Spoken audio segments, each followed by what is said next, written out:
इस वीडियो में हम डिस्कस करेंगे एग्जामिनेशन पॉइंट ऑफ व्यू से थ्री मोस्ट इम्पोर्टेंट टॉपिक्स को, जो है solubility and solubility product, common ion effect and buffer solution. चलिए शुरू करते हैं।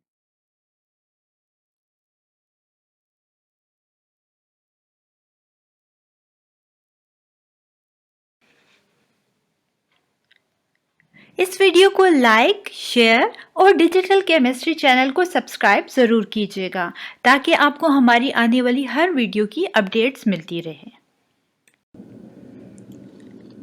सो व्हाट इज सॉलिबिलिटी? सॉलिबिलिटी क्या है, चलिए जानते हैं सिंपल वर्ड्स में।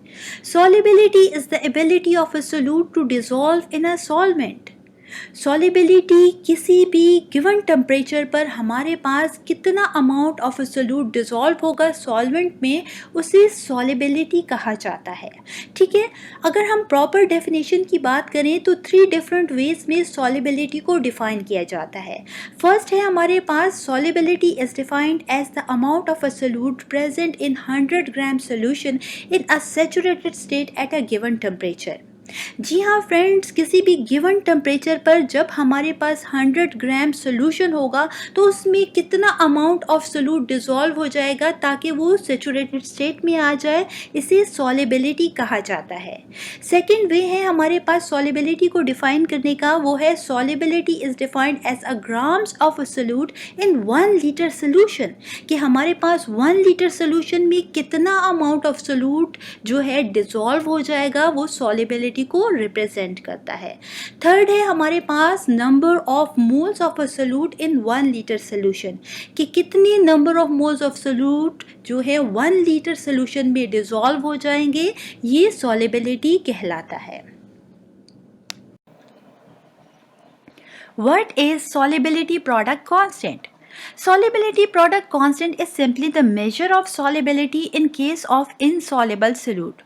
Friends, simply the solubility product constant की बात की जाए तो हमें ये बताता है कि कितना amount of solute dissolve होगा solvent में in case of insoluble solute के केस में। क्योंकि हम जानते हैं कि insoluble solute या salt की बात की जाए तो ये वो solute होते हैं जो कि completely dissociate नहीं होते आयंस में, बल्कि ये कुछ अमाउंट में डिसोसिएट होंगे आयंस में और कुछ एज इट इज सॉलिड की फॉर्म में मौजूद रहेंगे। जैसे कि आप देख सकते हैं कि सिल्वर क्लोराइड की हमने बात कर रहे हैं यहाँ पर, तो सिल्वर क्लोराइड जो है ये एक इनसॉल्युबल सॉल्ट है जो कि कंप्लीटली डिसोसिएट नहीं होगा आयंस में, और ये कुछ अमाउंट में एज इट इज सॉलिड की फॉर्म में भी मौजूद रहेगा। यही वजह है कि सॉलिबिलिटी प्रोडक्ट कांस्टेंट का टर्म हम सिर्फ और सिर्फ इनसॉल्युबल सॉल्ट्स के लिए यूज़ करते हैं। जबकि दूसरी तरफ अगर बात की जाए कि सॉल्युबल सोल्यूट की, कि उसके लिए सॉलिबिलिटी प्रोडक्ट कांस्टेंट का टर्म क्यों नहीं यूज़ किया जाता, क्योंकि सॉलिबिलिटी प्रोडक्ट कांस्टेंट जो है ये हमें बताता है कि कितना अमाउंट ऑफ सोल्यूट डिसोसिएट होगा आयंस में, और हम ये जानते हैं कि सॉल्युबल सॉल्ट्स या सॉल्युबल सोल्यूट जो होते हैं वो कम्प्लीटली डिसोसिएट हो जाते हैं आयंस में। यही वजह है कि इसके लिए हम सॉलिबिलिटी प्रोडक्ट कांस्टेंट का टर्म अप्लाई नहीं करते। फ्रेंड्स, अगर प्रॉपर डेफिनेशन की बात की जाए तो solubility product constant is the product of the equilibrium concentrations of the positive and negative ions in a saturated solution of dissolved salt is called the solubility product constant. Friends, solubility product constant जो होता है ये हमारे पास हमें बताता है कि कितना हमारे पास saturated solution of dissolve salt में कितना हमारे पास आयंस फॉर्मेशन हो रही है। जैसे कि आप देख सकते हैं कि हमारे पास इक्वेशन है सिल्वर क्लोराइड जो कि सॉलिड की फॉर्म में मौजूद है, और हम जानते हैं कि ये एक इनसॉल्युबल साल्ट है और ये डिसोसिएट हो जाता है बहुत कम अमाउंट में silver ions and chloride ions में, और कुछ as it is silver chloride जो है वो सॉलिड की फॉर्म में भी मौजूद रहता है। फ्रेंड्स, जैसे ही हम सिल्वर क्लोराइड को, जो कि एक इनसॉल्युबल साल्ट है, इसको वाटर में ऐड करते हैं तो हमारे पास ये कुछ अमाउंट में सिल्वर और क्लोराइड आयंस में कन्वर्ट हो जाएगा, और कुछ एज इट इज हमारे पास सिल्वर क्लोराइड जो होगा सॉलिड की फॉर्म में मौजूद रहेगा। अब यहाँ पर हमारे पास जो प्रोडक्ट फॉर्मेशन होगी सिल्वर और क्लोराइड आयंस की इस saturated solution of dissolved salt में, यही सॉलिबिलिटी प्रोडक्ट कांस्टेंट कहलाती है। सॉल्युबिलिटी प्रोडक्ट को बेहतर तौर पर अंडरस्टैंड करने के लिए हम यहाँ पर बीकर में वाटर को एज अ सॉल्वेंट लेंगे और इसमें सिल्वर क्लोराइड को as an insoluble solute add करते हैं। फ्रेंड्स, हम जानते हैं कि सिल्वर क्लोराइड एक इनसॉल्युबल साल्ट होती है जो कि कम्प्लीटली डिसोसिएट नहीं होगी आयंस में। यही वजह है कि यहाँ बीकर में हमारे पास कुछ अमाउंट में सिल्वर और क्लोराइड आयंस मौजूद होंगे और काफ़ी हद तक as it is silver chloride undissolved salt की फॉर्म में मौजूद रहेगा। ठीक है फ्रेंड्स, और हमारे पास ये एक सैचुरेटेड सोल्यूशन है। सैचुरेटेड सोल्यूशन क्या होता है? जिसमें मैक्सिमम अमाउंट ऑफ सोल्यूट जो होगा डिजॉल्व हो जाएगा और उससे ज़्यादा अगर हम ऐड करेंगे तो वो डिजॉल्व नहीं होगा। ठीक है, और याद रखें कि हमारे पास सॉल्युबिलिटी प्रोडक्ट को मालूम करने के लिए ये सोल्यूशन इक्विलिब्रियम में होना चाहिए। इक्वेशन जो है या रिएक्शन जो है वो इक्विलिब्रियम में होना चाहिए, और यहाँ पर हम ये कंसीडर करते हैं कि इस वक्त ये रिएक्शन इक्विलिब्रियम में मौजूद है, तभी हम यहाँ पर सॉल्युबिलिटी प्रोडक्ट को मालूम कर सकते हैं। अब हमारे पास आप इक्वेशन देख सकते हैं, सिल्वर क्लोराइड जो कि सॉलिड की फॉर्म में है और ये डिसोसिएट हो रहा है एक्वस सॉल्यूशन में silver ions and chloride ions में। तो हम यहाँ पर लॉ ऑफ मास एक्शन को हम अप्लाई कर सकते हैं, और हम जानते हैं कि लॉ ऑफ मास एक्शन के मुताबिक हमारे पास इक्विलिब्रियम कंसंट्रेशन Kc इक्वल होती है equilibrium concentration of the product over the equilibrium concentration of the reactant की। तो यहाँ पर हमारे पास जो प्रोडक्ट है वो है silver ions and chloride ions, और रिएक्टेंट जो है वो हमारे पास है सिल्वर क्लोराइड जो कि सॉलिड की फॉर्म में मौजूद है। ये स्क्वायर ब्रैकेट रिप्रेजेंट कर रही है इक्विलिब्रियम कंसंट्रेशन की। तो आप देख सकते हैं कि पहले हमने क्या लिखा, इक्विलिब्रियम कंसंट्रेशन ऑफ प्रोडक्ट, और डिनोमिनेटर में हमने लिखा इक्विलिब्रियम कंसंट्रेशन ऑफ रिएक्टेंट को। अब यहाँ पर एक बात जो कि गौर करने की है वो है सिल्वर क्लोराइड जो कि सॉलिड की फॉर्म में मौजूद है, और हम जानते हैं कि जब कभी हमारे पास सॉलिड की फॉर्म में सिल्वर क्लोराइड या कोई दूसरा सोल्यूट होगा तो ये हम कंसीडर करते हैं कि ये जो है कांस्टेंट है। क्यों ये कांस्टेंट है? क्योंकि ये एक इनसॉल्युबल साल्ट है और बहुत कम अमाउंट में डिसोसिएट होता है। यही वजह है कि इसे हम कांस्टेंट कंसीडर करते हैं। अब यहाँ पर आप देख सकते हैं कि इसके कांस्टेंट होने की वजह से हमने सिल्वर क्लोराइड को जो है इसको शिफ्ट कर दिया है दूसरी साइड पे कांस्टेंट के साथ। और अब आप इक्वेशन देख सकते हैं, नेक्स्ट इक्वेशन है Kc इंटू स्क्वायर ब्रैकेट में हमने लिख दिया silver chloride is equal to the equilibrium concentration of the silver ions and the equilibrium concentration of the chloride ions। ठीक है, क्यों हमने शिफ्ट किया? क्योंकि हम ये जानते हैं कि सिल्वर क्लोराइड जो है ये कांस्टेंट रहेगा, ये चेंज नहीं होगी इसकी कंसंट्रेशन। अब नेक्स्ट इक्वेशन में हमने इसी जो इक्विलिब्रियम कंसंट्रेशन है सिल्वर क्लोराइड की, इसको हमने रिप्लेस कर दिया K से। ठीक है, क्योंकि एक कांस्टेंट टर्म है। तो अब हमारे पास इक्वेशन हो गई Kc into K is equal to the equilibrium concentration of the silver and the equilibrium concentration of the chloride ions. अब Kc इंटू K को हमने दो कांस्टेंट को कंबाइन करके एक नया कांस्टेंट बनाया, और वो क्या है? वो हमारे पास है Ksp। अब Ksp रिप्रेजेंट कर रहा है सॉल्युबिलिटी प्रोडक्ट कांस्टेंट को, और ये इक्वल होता है किसके? Product of the equilibrium concentration of the positive and negative ions. तो आप देख सकते हैं कि हमारे पास इक्विलिब्रियम कंसंट्रेशन है of the silver and the chloride ions जो कि रिप्रेजेंट कर रहा है सॉल्युबिलिटी प्रोडक्ट कांस्टेंट Ksp को। Common ion effect. So what is common ion effect? Common ion effect क्या है? चलिए डेफिनेशन से जानते हैं। The process in which the ionisation of a weak electrolyte decreases और suppresses by the addition of a common ion from outside is called common ion effect. Friends, common ion effect वो process है कि जिसके जरिए weak electrolyte की ionisation को और भी डिक्रीज कर दिया जाता है कि जब उसमें कॉमन आयन वाला स्ट्रॉन्ग इलेक्ट्रोलाइट ऐड किया जाता है। इस प्रोसेस को कॉमन आयन इफेक्ट कहते हैं। चलिए जानते हैं इसे हम इस डायग्राम के जरिए। सपोज करें हमारे पास यहाँ बीकर में पानी है और इस पानी में हम वीक इलेक्ट्रोलाइट ऐड करते हैं। याद रखें कि वीक इलेक्ट्रोलाइट वो इलेक्ट्रोलाइट होता है जो कि कंप्लीटली डिसोसिएट नहीं होता आयंस में। अब इसमें हम जब स्ट्रॉन्ग इलेक्ट्रोलाइट डालेंगे, लेकिन याद रखें कि ये स्ट्रॉन्ग इलेक्ट्रोलाइट में कॉमन आयन होने चाहिए जो कि वीक इलेक्ट्रोलाइट में भी मौजूद हों। ठीक है, स्ट्रॉन्ग इलेक्ट्रोलाइट याद रखें कि वो इलेक्ट्रोलाइट होता है जो कि कंप्लीटली डिसोसिएट हो जाता है आयंस में।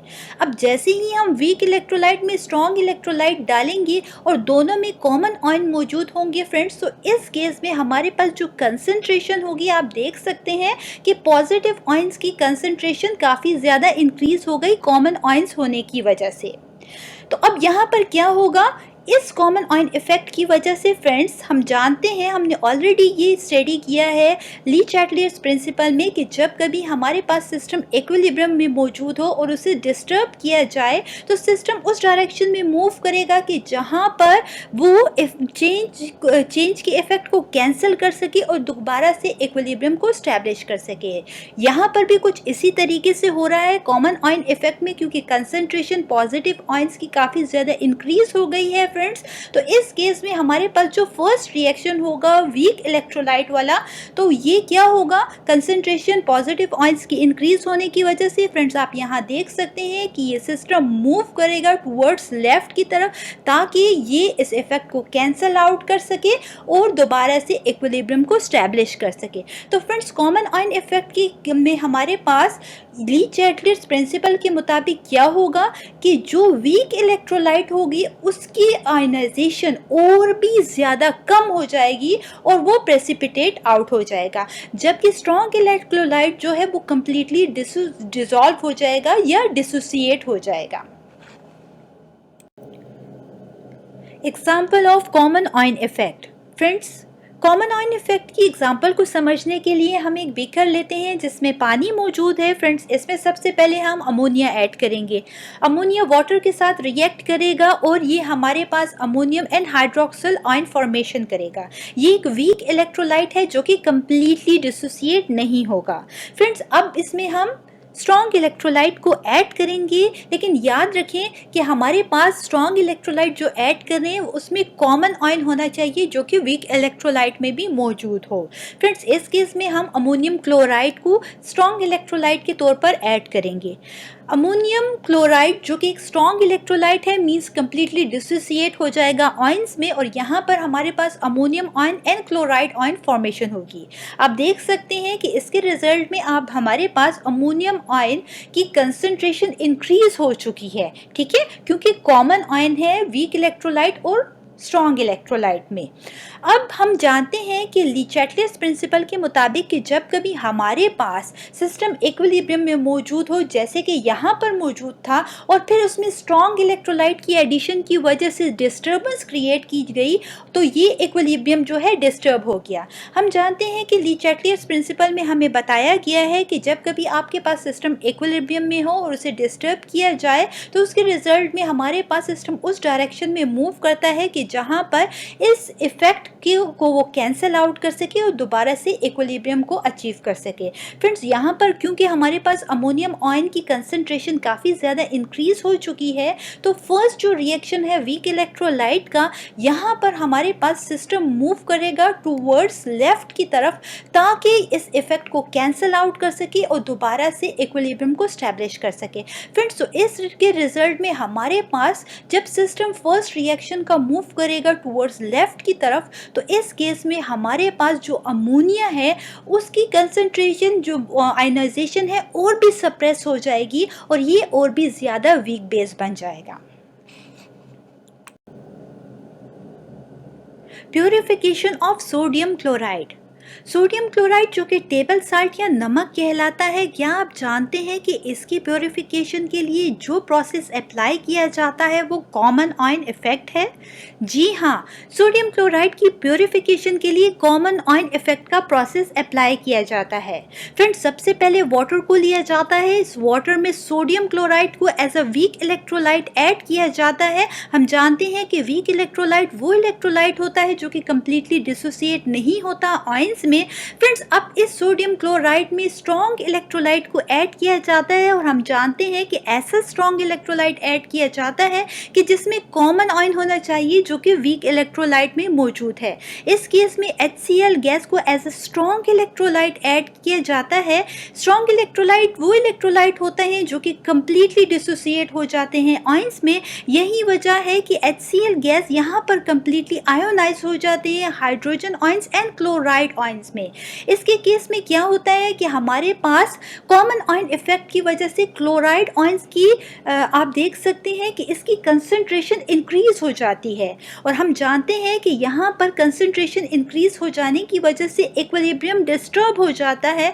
और according to the Le Chatelier's principle कि जब कभी एक सिस्टम इक्विलिब्रियम में मौजूद हो और उसकी कंसंट्रेशन की वजह से या किसी दूसरी कंडीशन की वजह से इक्विलिब्रियम डिस्टर्ब हो जाए, तो सिस्टम मूव करता है उस डायरेक्शन में कि जहाँ पर इस इफेक्ट को कैंसल आउट कर सके, डिस्टर्बेंस के इफेक्ट को, और दोबारा से इक्विलिब्रियम को स्टैब्लिश कर सके। फ्रेंड्स, इस केस में हमारे पास जो फर्स्ट रिएक्शन है वीक इलेक्ट्रोलाइट का, यहाँ पर क्योंकि क्लोराइड आयन की कंसंट्रेशन इंक्रीज हो गई स्ट्रॉन्ग इलेक्ट्रोलाइट की एडिशन की वजह से, यही वजह है कि फर्स्ट रिएक्शन जो है यहाँ पर सिस्टम मूव करेगा किस डायरेक्शन में, टुवर्ड्स लेफ्ट। फर्स्ट रिएक्शन में हमारे पास क्लोराइड आयंस की कंसंट्रेशन इंक्रीज हो गई, यही वजह है कि ये मूव करेगा टुवर्ड्स लेफ्ट की तरफ, ताकि ये जो चेंज है डिस्टर्बेंस की वजह से जो चेंज आया इसके इफेक्ट को कैंसल आउट कर सके और दोबारा से इक्विलिब्रियम को स्टैब्लिश कर सके। फ्रेंड्स, तो इसके रिजल्ट में हमारे पास जो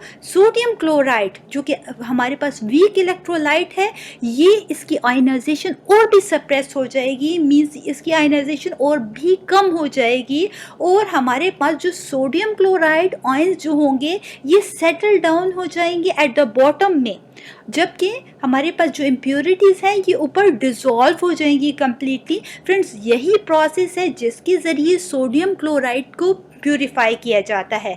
अब ये जो हमारे पास क्रिस्टल बन जाते हैं सोडियम क्लोराइड की, जो कि इसकी बेस में हमारे पास आ जाते हैं, इसको फिल्ट्रेशन के ज़रिए सेपरेट आउट किया जा सकता है ईजीली।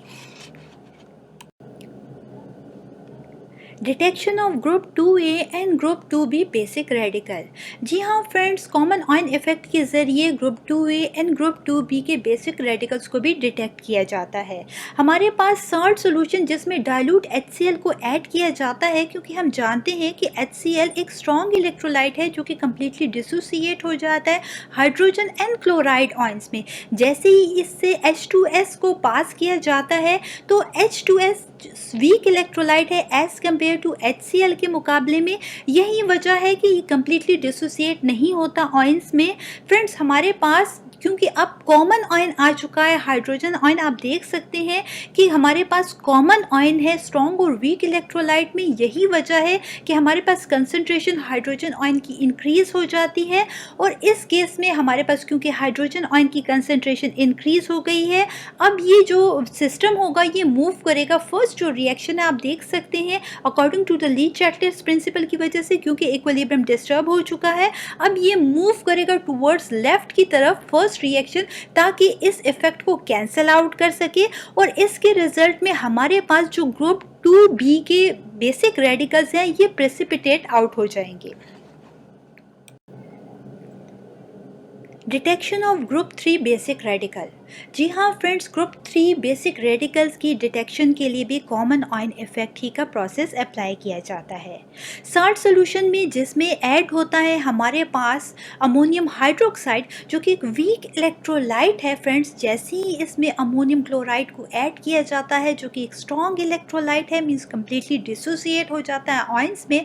तो अब क्या होता है, क्योंकि कॉमन अमोनियम आयंस मौजूद होते हैं इस वीक और स्ट्रॉन्ग इलेक्ट्रोलाइट में, यही वजह है कि हमारे पास अमोनियम आयन की कंसंट्रेशन इंक्रीज हो जाती है। फ्रेंड्स, और जैसे ही अमोनियम आयन की कंसंट्रेशन इंक्रीज हो जाती है कॉमन आयन होने की वजह से, तो हम जानते हैं कि जो इक्विलिब्रियम है वो डिस्टर्ब हो जाता है। और इस केस में according to the Le Chatelier's principle हमारे पास क्या होगा कि ये सिस्टम उस डायरेक्शन में मूव करेगा जहां पर ये चेंज के इफेक्ट को कैंसल आउट कर सके और दोबारा से इक्विलिब्रियम को अचीव कर सके। तो हमारे पास जो वीक इलेक्ट्रोलाइट का फर्स्ट रिएक्शन है, यहाँ ये मूव करेगा टूवर्ड्स लेफ्ट की तरफ ताकि इस इफेक्ट को कैंसिल आउट कर सके। और फ्रेंड्स, ग्रुप 3 के जो बेसिक रेडिकल्स होंगे वो प्रेसिपिटेट आउट हो जाएंगे इस केस में।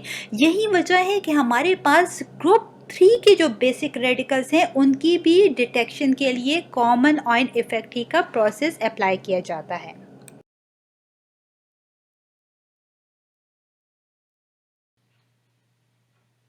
डिस्कस करते हैं एक बहुत ही इम्पॉर्टेंट टॉपिक जो है बफर सॉल्यूशन। फ्रेंड्स, क्या आप जानते हैं कि हमारी बॉडी में मौजूद ब्लड अपनी पीएच रेंज को किस तरीके से मेंटेन रखता है? एक हेल्दी ह्यूमन बॉडी के लिए जो ब्लड पीएच रेंज होती है वो है 7.35 टू 7.45। और अगर इस पीएच रेंज में स्लाइट डिस्टर्बेंस भी आ जाए तो इसके रिजल्ट में हमारी डेथ कॉज हो सकती है। तो फ्रेंड्स, किस तरीके से ब्लड जो है अपनी इस पीएच रेंज को मेंटेन रखता है, तो याद रखें कि हमारा blood naturally as a buffer behave करता है। और अगर इसमें थोड़ा से एसिडिक या बेसिक चीज़ कोई एंटर भी हो जाती है तो वो इसके इफ़ेक्ट को कैंसल आउट करता है और अपने ब्लड की पीएच को मेंटेन रखता है। बफर ना सिर्फ हमारे ब्लड में एक अहम रोल प्ले करते हैं, बल्कि हमारी इंडस्ट्रियल प्रोडक्शन, चाहे वो लेदर इंडस्ट्री हो, चाहे पेपर इंडस्ट्री हो, या इसके अलावा और बहुत सी एप्लीकेशंस बफर की हैं। यही वजह है कि आज हमने सिलेक्ट किया है जो टॉपिक वो है बफर सॉल्यूशन। तो सबसे पहले हम डिस्कस करेंगे कि what are the buffer solution, buffer solution क्या होते हैं, preparation of the buffer solution के किस तरीके से हम बफर सॉल्यूशन को प्रिपेयर कर सकते हैं, क्या तरीका है कि हम एसिडिक और बेसिक बफर को डिफ्रेंशिएट करेंगे और प्रिपेयर करेंगे, और साथ ही हम बात करेंगे बफर एक्शन पे। चलिए शुरू करते हैं। So what is buffer solution? A solution which resists a change in pH when a small amount of a strong acid or a strong base is added to it. Friends, याद रखें कि buffer solution वो solution होता है जो अपनी pH को change नहीं होने देता, मींस पीएच रिमेन्स अनचेंज्ड जब उसमें स्मॉल अमाउंट में स्ट्रॉन्ग एसिड या स्ट्रॉन्ग बेस ऐड किया जाए। डिस्कस करते हैं preparation of a buffer solution और the composition of a buffer solution. Friends, किस तरीके से हम बफर सॉल्यूशन को प्रिपेयर कर सकते हैं, इसी को समझने के लिए सबसे पहले हम बात करेंगे two types of a buffer solution की। यहाँ फर्स्ट है acidic buffer and the second is the basic buffer, कि एसिडिक एंड बेसिक बफर क्या होते हैं और फिर हम इसको किस तरीके से प्रिपेयर कर सकते हैं। Friends, acidic buffers are the buffers which contain weak acid and its highly ionisable salt. Acidic buffer को प्रिपेयर करने के लिए हम वीक एसिड को लेते हैं और उसी का हाईली आयनाइजेबल साल्ट लेते हैं। ठीक है, हाईली आयनाइजेबल साल्ट क्या होगा कि साल्ट जो कि वीक एसिड और स्ट्रॉन्ग बेस से मिलकर बनता है, उसे हम हाईली आयनाइजेबल साल्ट कहते हैं in case of acidic buffer के केस में। याद रखिए कि एसिडिक बफर की पीएच हमेशा बिलो 7 होगी। अगर हम बात करें example of the acidic buffer की, तो वो है हमारे पास एसीटेट बफर। एसीटेट बफर आप देख सकते हैं कि इसे हम किस तरीके से बनाते हैं। एग्जाम्पल में हमारे पास आप देख सकते हैं कि एसिटिक एसिड है एंड सोडियम एसीटेट। यही एसीटेट बफर कहलाता है जब हम एसिटिक एसिड जो कि वीक एसिड है, इसको कंबाइन कर देते हैं सोडियम एसीटेट के साथ, जो कि हमारे पास इसी का हाईली आयनाइजेबल साल्ट है। तो इन दोनों की कम्बिनेशन से हमारे पास एसिडिक बफर प्रिपेयर हो जाता है। ठीक है, बात करते हैं बेसिक बफर की। So the basic buffer is a buffer which contain weak base and its highly ionisable salt. Basic buffer वो बफर होता है जिसमें हमारे पास वीक बेस होता है और उसी का हाईली आयनाइजेबल साल्ट होता है। ठीक है फ्रेंड्स, तो ये बफर बेसिक बफर कहलाता है। याद रखें कि बेसिक बफर की पीएच हमेशा अबव 7 होगी। हमारे पास बेसिक बफर की एग्जाम्पल है वो है ammonium hydroxide plus ammonium chloride. यहाँ पर अमोनियम हाइड्रोक्साइड जो है ये एक वीक बेस है और अमोनियम क्लोराइड इसी का हाईली आयनाइजेबल साल्ट है। इन दोनों को जब कंबाइन करेंगे तो एज अ रिजल्ट हमारे पास बेसिक बफर जो होगा प्रिपेयर हो जाएगा। सो what is buffer action? Buffer action क्या है? फ्रेंड्स, अगर हम सिंपल वर्ड्स की बात करें तो बफर एक्शन को हम सिंपली कह सकते हैं कि ये पीएच रेजिस्टेंस सिस्टम है ऑफ अ बफर सॉल्यूशन। कि बफर सॉल्यूशन किस तरीके से रेजिस्ट करता है कि वो अपनी पीएच को चेंज ना करे। तो ये जो सिस्टम है, ये एक्शन जो है बफर सॉल्यूशन का, ये बफर एक्शन कहलाता है। By definition, the resistance offered by a buffer solution to change in the pH on the addition of an acid or a base is called a buffer action।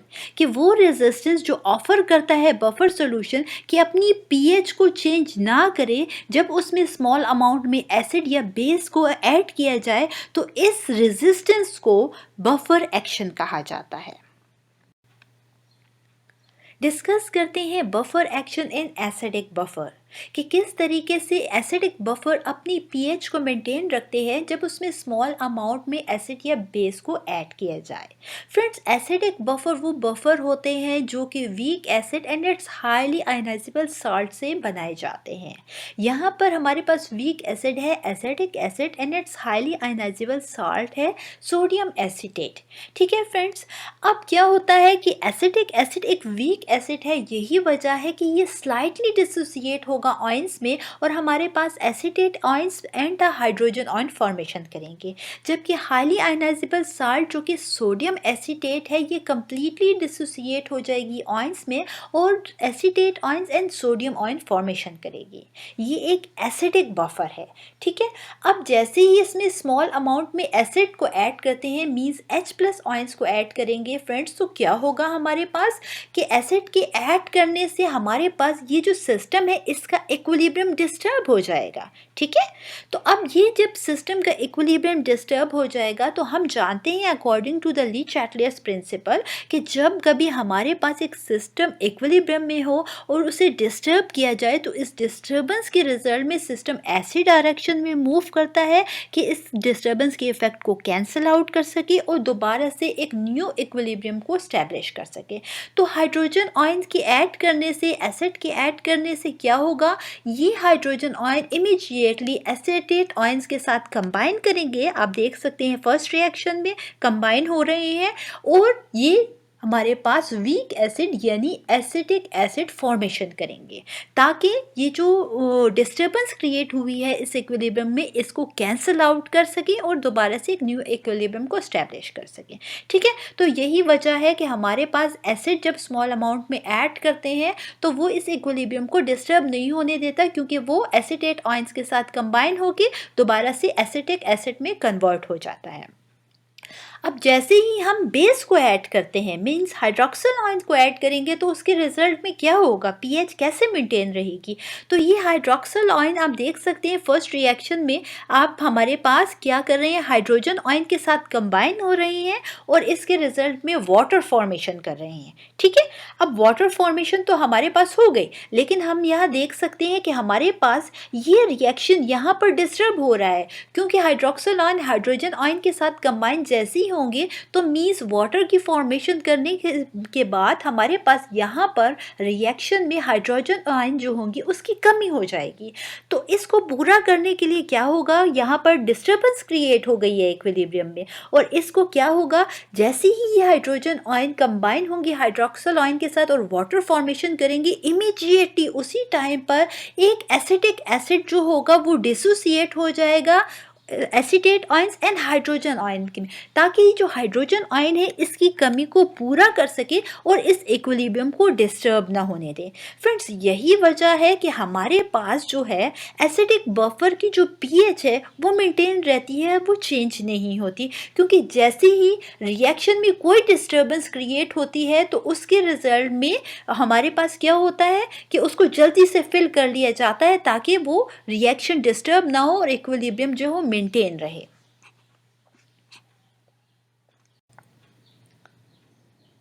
Discuss करते हैं buffer action in the basic buffer किस तरीके से basic buffers अपनी pH को maintain रखते हैं जब उसमें स्मॉल अमाउंट में एसिड या बेस को ऐड किया जाए। फ्रेंड्स, बेसिक बफर को बनाने के लिए हमें weak base and its highly ionisable salt की ज़रूरत है। यहाँ पर हमने अमोनियम हाइड्रोक्साइड को as a weak base and its highly ionisable salt हमने लिया है अमोनियम क्लोराइड को। ठीक है, वीक बेस जो होते हैं हम जानते हैं कि स्लाइटली डिसोसिएट होते हैं आयंस में। यही वजह है कि अमोनियम हाइड्रोक्साइड स्लाइटली डिसोसिएट होगी ammonium ions and the hydroxyl ions में, जबकि हमारे पास जो साल्ट है अमोनियम क्लोराइड ये कंप्लीटली डिसोसिएट हो जाएगी ammonium ions and the chloride ions में। फ्रेंड्स, हमारे पास ये बेसिक बफर प्रिपेयर हो चुका है और जैसे ही हम इसमें स्मॉल अमाउंट में एसिड को मींस H+ आयंस को ऐड करेंगे तो फ्रेंड्स इसके रिजल्ट में हमारे पास यहाँ पर जो सिस्टम है ये इक्विलिब्रियम में है और वो डिस्टर्ब हो जाएगा। और हम जानते हैं अकॉर्डिंग टू द ली-चैटलियस प्रिंसिपल कि हमारे पास जब कभी सिस्टम इक्विलिब्रियम में हो और उसे डिस्टर्ब किया जाए तो इस डिस्टर्बेंस के रिजल्ट में सिस्टम ऐसी डायरेक्शन में मूव करता है कि इस डिस्टर्बेंस के इफेक्ट को कैंसिल आउट कर सके और दोबारा से इक्विलिब्रियम को स्टैब्लिश कर सके। अब जैसे ही H+ आयंस इसमें हम ऐड करेंगे फ्रेंड्स तो इसके रिजल्ट में ये कंबाइन हो जाएगा हाइड्रोक्सल आयंस के साथ फर्स्ट रिएक्शन में आप देख सकते हैं और वाटर फॉर्मेशन करेगा। अब हाइड्रोक्सल आयन यहाँ पर कम हो जाएंगे। ठीक है, तो अब सिस्टम किस डायरेक्शन में मूव करेगा? जहाँ पर हमारे पास जो है कंसंट्रेशन कम हो गई है, हाइड्रोक्सल आयन जो होंगे कम हो जाएंगे क्योंकि वाटर फॉर्मेशन में वो यूज़ हो गए हैं। यही वजह है कि इमीडिएटली उसी टाइम पर अमोनियम हाइड्रोक्साइड का एक मॉलिक्यूल जो होगा वो डिसोसिएट हो जाएगा ammonium ions and hydroxyl ion में, ताकि ये जो इक्विलिब्रियम डिस्टर्ब हुआ है इसके इफेक्ट को कैंसिल आउट कर सके और दोबारा से एक न्यू इक्विलिब्रियम को स्टैब्लिश कर सके। ठीक है फ्रेंड्स, यही वजह है कि एसिड के ऐड करने से हमारे पास बेसिक बफर पर कोई इफेक्ट नहीं हुआ, क्योंकि जैसे ही हाइड्रोक्सल आयन यहाँ से यूज़ हुआ उसी वक्त एक अमोनियम हाइड्रोक्साइड का मॉलिक्यूल जो है वो डिसोसिएट हो गया ammonium ion and hydroxyl ion में। अब जब हम इसमें बेस ऐड करेंगे तो उसके रिजल्ट में क्या होगा? फ्रेंड्स, आप देख सकते हैं कि एडिंग बेस हाइड्रोक्सल आयन, ठीक, हम हाइड्रोक्सल आयन को ऐड करते हैं यानी बेस को ऐड करते हैं तो उसके रिजल्ट में भी इक्विलिब्रियम डिस्टर्ब होगा और वो ये जो हाइड्रोक्सल आयन होंगे ये कंबाइन हो जाएंगे अमोनियम आयंस के साथ। तो अमोनियम आयंस के साथ कंबाइन होंगे तो आप देख सकते हैं कि यहाँ पर हमारे पास डिस्टर्बेंस क्रिएट हो जाएगी इक्विलिब्रियम में। तो जैसे ही हमारे पास ये डिस्टर्बेंस इस साइड पर मीन्स राइट साइड पर क्रिएट हुई है तो क्या करेगा, ये हाइड्रोक्सल आयन जो है अमोनियम आयंस के साथ रिएक्ट करेगा, कंबाइन होगा और जल्दी से ये क्या हो जाएगा, ये रिवर्स डायरेक्शन में मूव करेगा, मींस अमोनियम हाइड्रोक्साइड फॉर्मेशन करेगा जो कि एक वीक बेस है। फ्रेंड्स, यही वजह है कि हमारे पास एसिड या बेस के ऐड होने से बफर सॉल्यूशन पर कोई इफेक्ट नहीं होता, क्योंकि हमारे पास इक्विलिब्रियम जो है उसको डिस्टर्ब नहीं होने देता ये बफर सॉल्यूशन। यही वजह है कि इसकी पीएच मेंटेन रहती है। सुपर एनिमेटेड केमिस्ट्री वीडियोस देखने के लिए विजिट करें डिजिटल केमिस्ट्री यूट्यूब चैनल पर। लिंक डिस्क्रिप्शन बॉक्स में मौजूद हैं और साथ ही हमें अपनी राय से ज़रूर आगाह कीजिएगा कि आपको हमारी वीडियोस कैसी लगती हैं।